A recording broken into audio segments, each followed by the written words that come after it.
say that, I think it's going to be. I think Kamala will get crushed. I think all Trump's got to do is Tulsi Gabbard on her. Tulsi Gabbard just annihilated her, sticking to policy. And all of these pundits that are saying that Trump is not going to pick up new voters don't know what they're talking about. Trump is going to pick up a lot of new voters. How did Tulsi Gabbard annihilate her? Let's go back to why you would make a statement like that. The thing is, she just called her out on a bunch of policies. Which policy? She's just a fake. Which policy? I don't remember the debate. But all I do remember. Okay, but hold on. She was gone the next day. Okay, so then she called her out on policy. Okay, but hold on, Gabbard. Hold on, Gabbard got less votes than Kamala Harris. That's number one. Number two, if you're going to tell me that Gabbard annihilated her and you can't name me one reason why, it's hard for me to put a picture of credibility to that, Al, with all due respect. That's true. You got a good point. Okay, so let's move on. Is that all I can say is all the people who are knowledgeable, that's what they're saying, and I'm following them. Who are those people, and who are those people that are so knowledgeable that you speak of? Like Hannity, So you think Sean Hannity is a credible source of information and he's not biased at all? Are you kidding me? I think that has Sean Hannity ever? Well, I'm going to tell you why. Hannity I think is credible. He sticks to policy.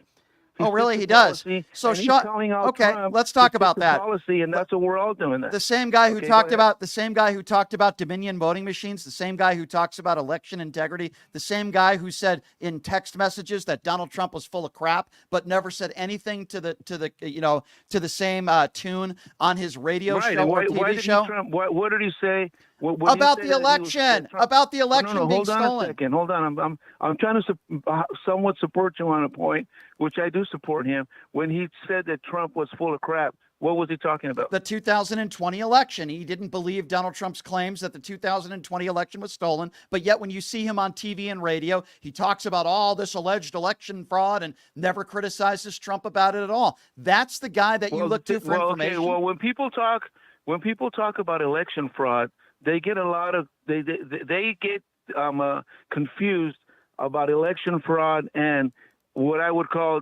making the laws bet your way to. No, I don't think it's. I don't believe. Now listen, Well, hold on, let me finish so you understand where I'm at. Okay, I don't believe that there was election fraud. I do believe though that the Democrats did change the laws to their favor because of COVID, and they maintained them that way.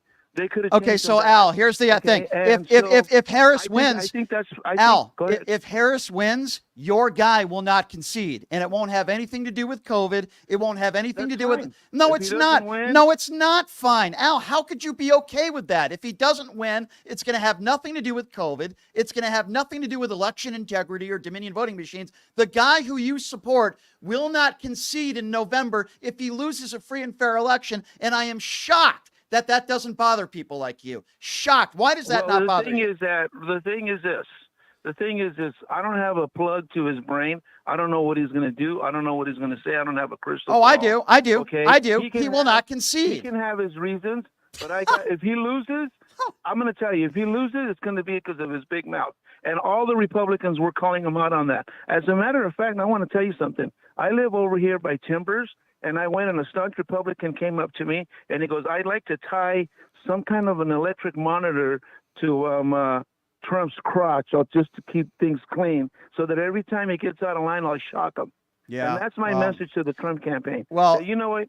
Stick to policy, what man. Makes you, but what, try to do at least what Tulsi Gabbard did. What makes you think that in 2024, that all of a sudden at the age of 78, that Donald Trump is going to be able to stick to policy? Delusions of grandeur, my friend. I cannot believe that That's a possibility. That's a possibility. But you know what? If he really wants to win, he's got to get on the ball.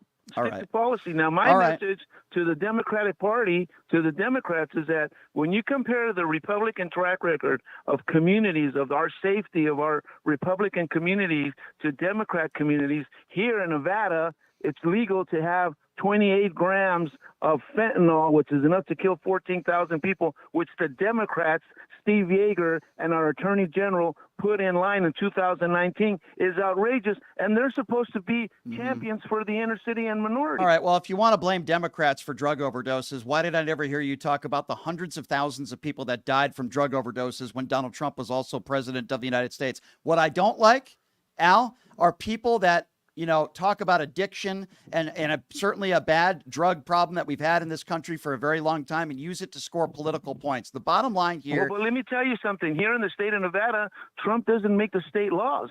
It was Aaron Ford and Steve Yeager, who are Democrats, who set it to 100 grams.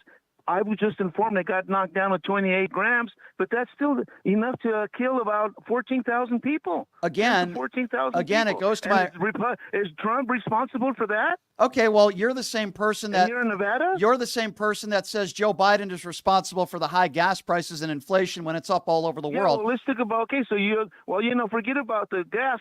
At least you agree on the drug issue, that it's the Democrats that are putting drugs on the street. No. Homelessness just got reported here in Clark County that it's gone up by 1,000 over the last time over a year. You can pick apart any statistic you want and blame Democrats. We also hear lies from the far right that violent crimes were up under Joe Biden, when we also know that's a lie, and they are way down. So on one side of the coin, you want to blame Democrats for the drug epidemic we have in this country. But on the other side of things, when it comes to lowering crime and violent crime for whatever reasons, you don't want to give Democrats any credit. But listen, Al, I appreciate. Well,